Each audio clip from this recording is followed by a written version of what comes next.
Welcome back to the show, everybody. Let's look at the numbers while we run the headlines here. 528 million XRP. And XRP Ledger gets a first. We'll talk about it. NASDAQ and crypto custody, Gary Gensler. What will his legacy be? We're going to take a look at that, and I think I've got something you're going to want to hear about.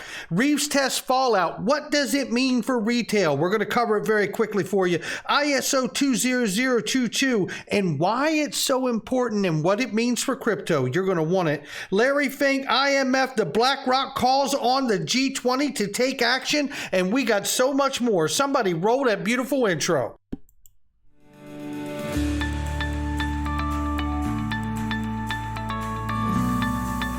Digital Perspectives with Brad Kimes. Come on in.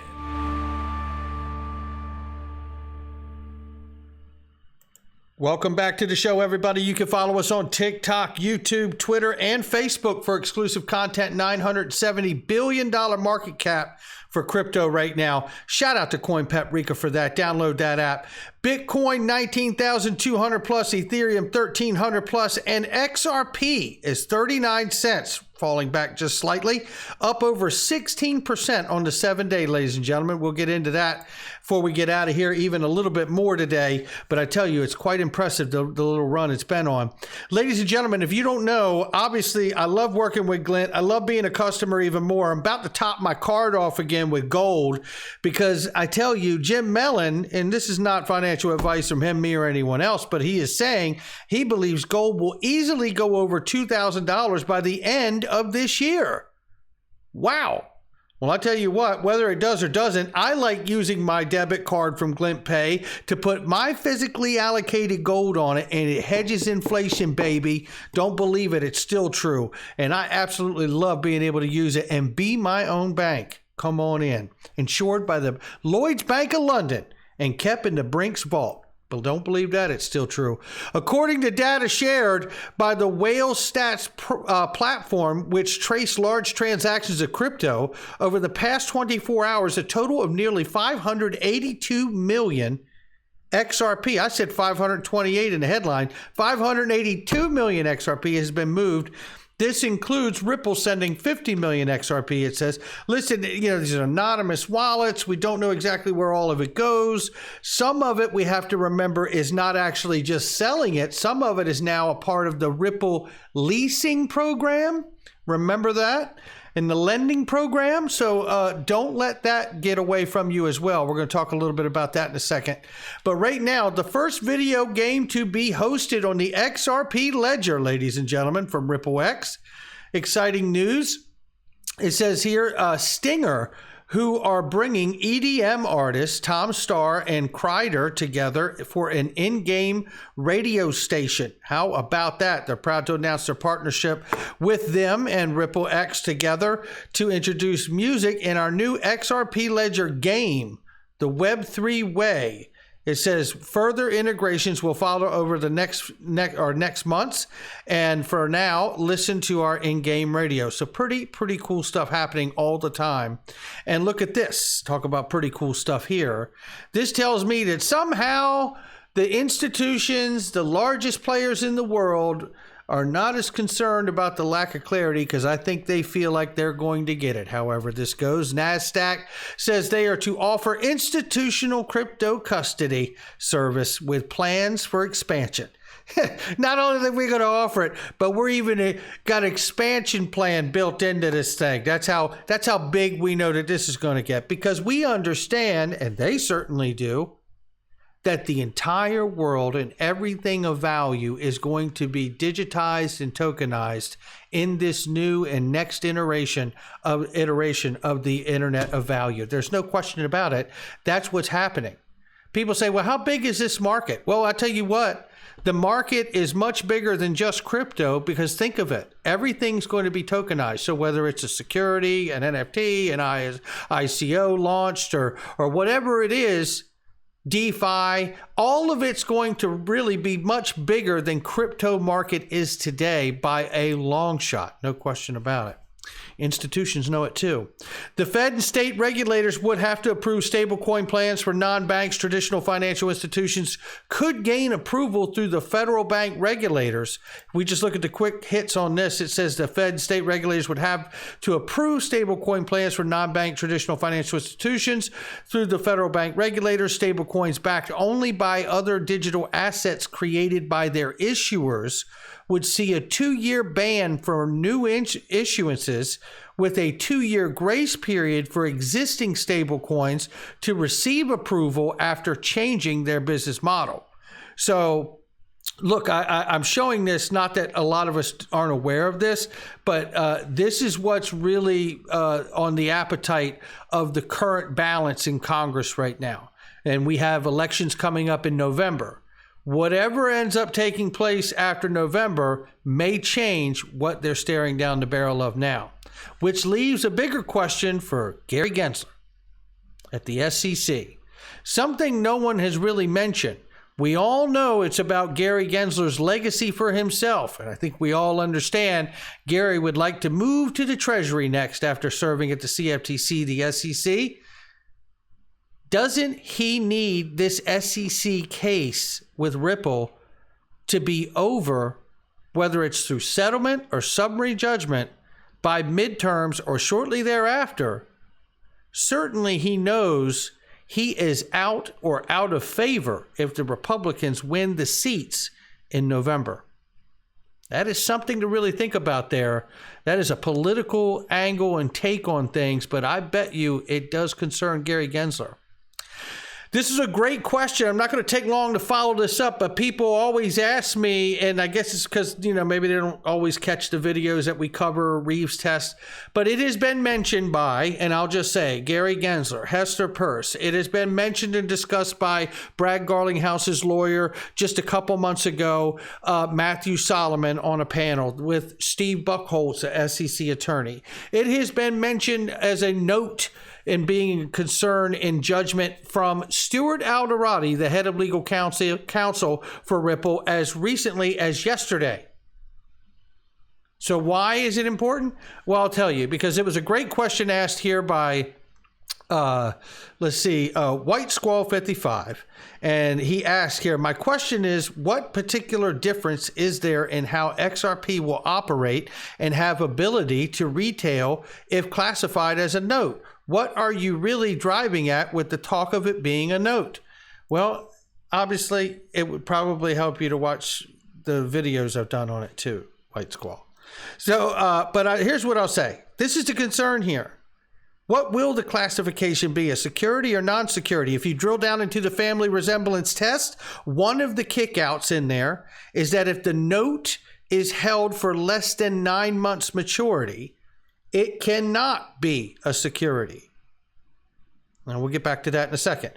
Will retail get hit with the unregistered security sales? If so, how does it affect us, capital gains, accredited investors only, going forward? We don't know, but we need to know. Are banks going to get the advantage of a non-security note designation or money with no capital gains while retail is penalized? That's what I'm asking you. Most retail holds it more than 9 months.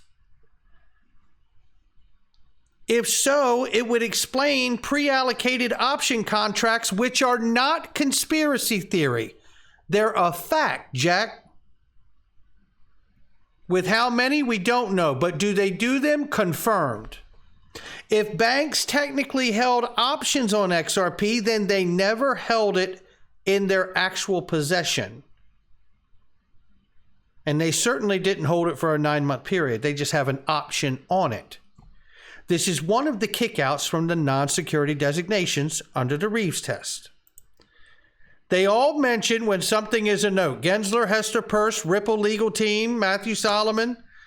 But the narrative is always focused on the Howey test. Reves test, Ernst versus Young, is cited on page 47 in the SEC summary judgment to support its case.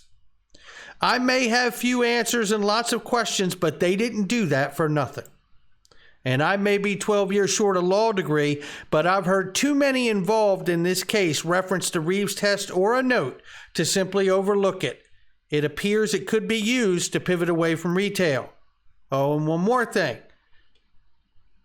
none of this may happen.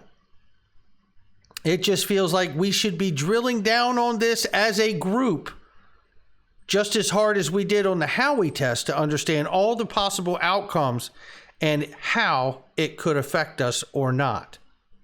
You know, when I think of this, I really do think to myself, you know, if they wanted to pivot away from U.S. retail and reclassify this, because it could go many different ways here. It could go not by this way at all. And I want to be fair there. But I believe it's worth considering because we've heard the World Bank refer to XRP and XLM as stable coins. What if this Reves test note business was used to hit us retailers with capital gains, possibly move it to an accredited investor status or higher to be able to continue to get it? That could happen. What if they just hit us with capital gains because we held it for more than 9 months and it relists back on exchanges? That could happen. What if we get hit with the capital gains and unregistered security for anybody holding it more than 9 months because of this Reves test?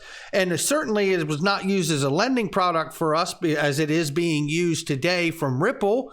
And that may be one of the strongest reasons why Ripple created a lending program. So that could also appeal to the kickouts of the family resemblance test inside of Reves, to be applicable for them and all their customers. But what if we get hit with the, Reves test, it's a note, but we held it more than a year, you got to pay capital gains. And oh, by the way, because it is a note, we're going to reclassify this thing as a stable coin and then end up relisting it back on exchanges, but as a stable coin. And no, that does not mean in my mind it would be worth $1. All these things are worth considering.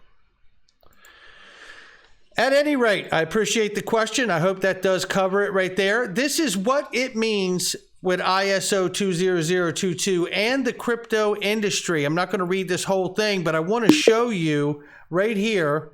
I'm going to get a lot of things that bump up from this page here, but I want to show you this. Which cryptocurrencies are currently compliant? But I want to get into this. Why would it make, what would make a cryptocurrency ISO compliant? And basically what it talks about in here, even this section beforehand, the role of ISO 20022, there's many ISO different forms of language and types, right? However, getting the entire financial world and legacy banking system to transfer over to this language gets a uniformity there. And when you have that uniformity, you can then begin to have an interoperability. That's the truth of the matter. Right? And the main purpose of ISO 20022 is to transform the legacy banking methods and services. It's also to have a significant effect of the cryptocurrency space as well.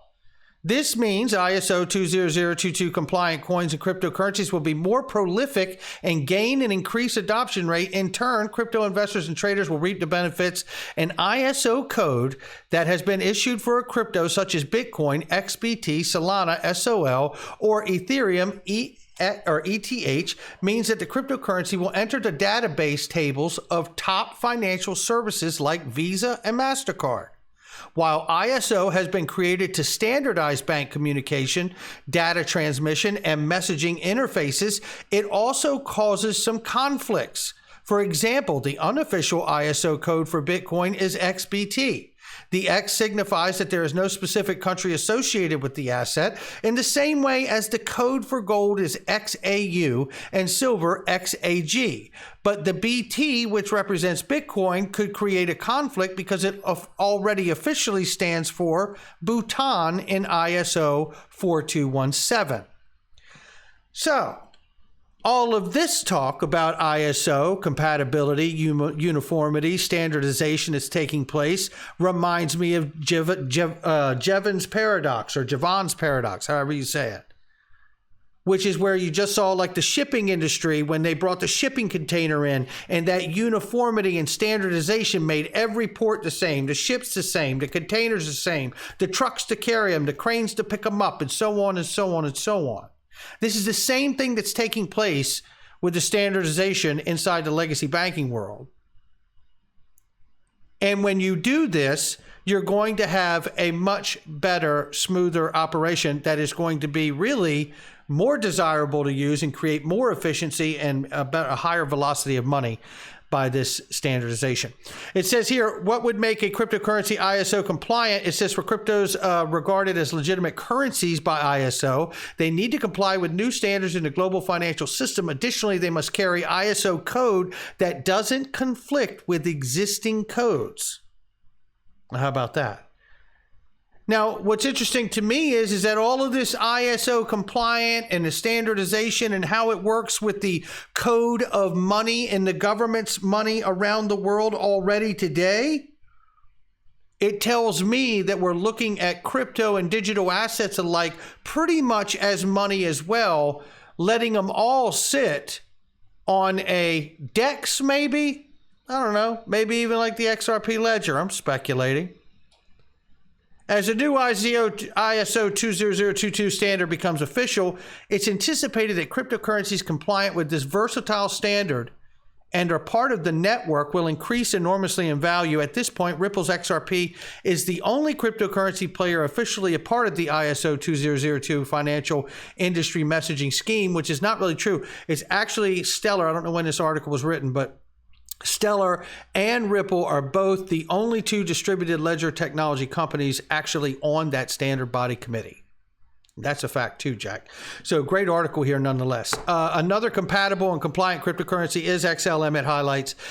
Ripple is currently second largest fintech company in the US behind Stripe. Ripple's XRP as well as Stellar's Lumen's XLM are both designed to move money quickly at a very low cost. You can see here, this is a list of what they feel is the ISO compliant or what should be or is rumored to be. Obviously not financial advice here. But what I see here is the standardization and the application of the Jevons paradox, just like was done in the industrial age, right? In the industrial revolution, just like was done again in the shipping container industry, to bring that standardization and to integrate all of these things so there's no conflicts. And then you could have maybe a DEX like the XRP ledger, which is a decentralized exchange for the world, have the ability to interoperably change and trade these things wherever you want at any given time, using the new automated market maker too, by the way, right? So very quickly, let's keep moving here because I don't want to take too long. But this here is September Shining Like Gold, says number 13. It says, crypto needs global regulatory framework, the IMF says, and we know that. And here's Larry Fink. Now, this is not what you saw from this morning's video. It's a clip of this and Kristalina Georgieva, very short clip. Listen. But if we are going to change the world, there's just not enough money that's going to go into the emerging world.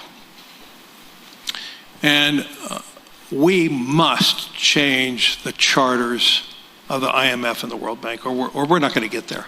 There's just not enough capital.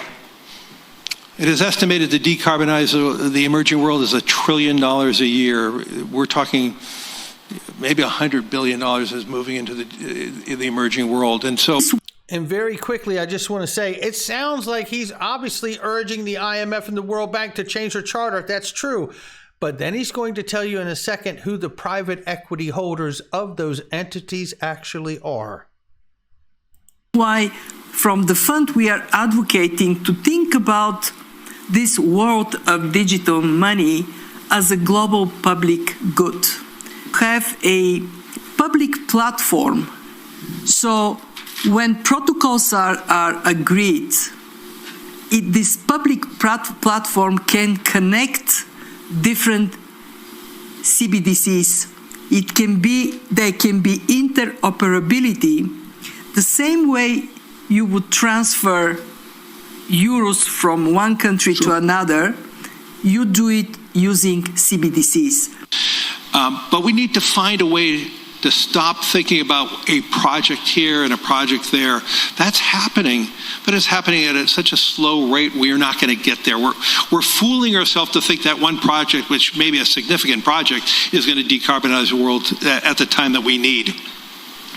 And so we have to have a holistic review of how Abu Dhabi and hopefully in these forums that we are going to bring this together and start really thinking about it. But it's up to the equity owners of these agencies, basically the G20. It's up to the equity owners of these agencies, basically the G20. And that's where we're at right there, right? It is up to the equity owners of these organizations, the IMF and the World Bank. And Kristalina Georgieva has just told us, and she's told us many, many times, that she's already on board.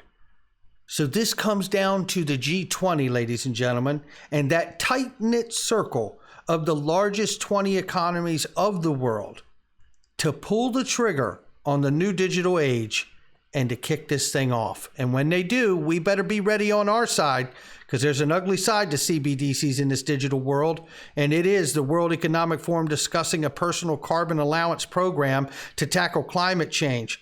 This will be implemented with a tyrannical central bank digital currency, programmable money that will be refused when you eat too much meat or buy too many plane tickets. Wake up.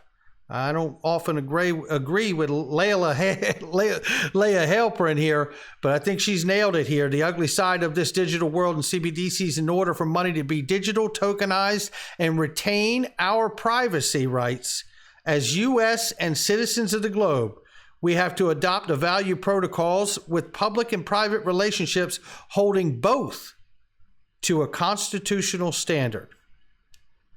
That's going to do it for me. Not financial advice from me or anyone else. Make sure you check out all the links underneath the video. They're great products and specials I use each and every day. I'm sure there's something there for you with a great deal to go along with it. I'll catch all of you on the next one.